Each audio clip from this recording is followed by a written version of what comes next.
Una-una, nais kong pasalamatan ang ating Panginoon sa binigay ng magandang panahon.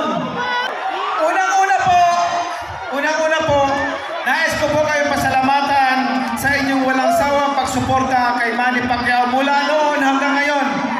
Even to my boxing career, sa lahat ng aking mga fans sa boxing, I'm sure, lahat kayo na ako'y nagpapasalamat dahil ginamit ako ng Panginoon para maging ehemplo, magdala ng karangalan sa ating bansa.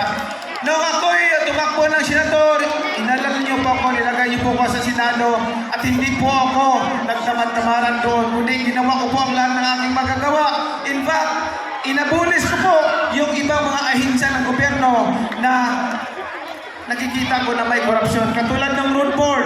At doon po sa Senado, may 300 ang isinumiti kong panukala po at almost 70 ang naging batas po doon. Kaya naman po, pero may isa po akong gusto kong maging batas talaga pag ako makabalik sa Senado.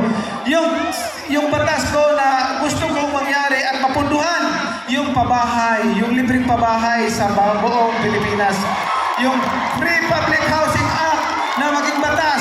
At kung sakaling lubin ng Panginoon at may balik si Manny Pacquiao sa Senado, sisiguraduhin ko na ang pabahay program, libreng pabahay nationwide, ma-implement natin, lalong-lalo na dito sa probinsya ng Bulacan. Yan po ang programa ko na yan.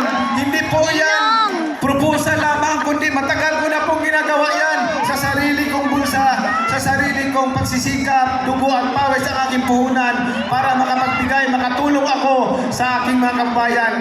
Ngunit, gusto ko magtulungan lahat. Hindi ko kaya dahil limited lang po yung budget ko. Kaya naman po, ang nais ko talaga na maipatas ang Free Public Housing Act para mapunduhan ang ating gobyerno at ma-implement at maraming mabigyan ng tahanan. Libre po yan, wala pong bayan. Libre po, wala pong bayan. Nagawa ko po yan. Na ako lang, ano pa kaya ang pera ng taong bayan na dapat mabalik sa inyo.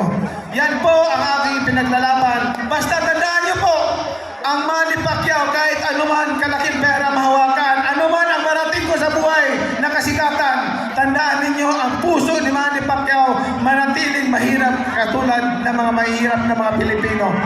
Katulad ng mga mahirap na mga Pilipino na naghahangad ng kaunlaran ng pagbabago sa kanilang buhay. Kaya naman po, itong grupo ng alyansa, wala pong ibang tinitingnan, kundi kapakanan, kinabukasan ng bawat mamamayang Pilipino na naghihirap, nagugutom, at wala pong oportunidad na makapagtrabaho. Kaya maraming salamat po sa iyo lahat. Maraming salamat po sa iyo lahat sa walang sawang pagsuporta ninyo kay Manny Pacquiao. Ang Pilipinas, nakilala sa buong mundo because sa Panginoon, ginamit niya ako na maging ehemplo at magkilala ang mga Pilipino. Salamat po, magandang gabi sa ating lahat.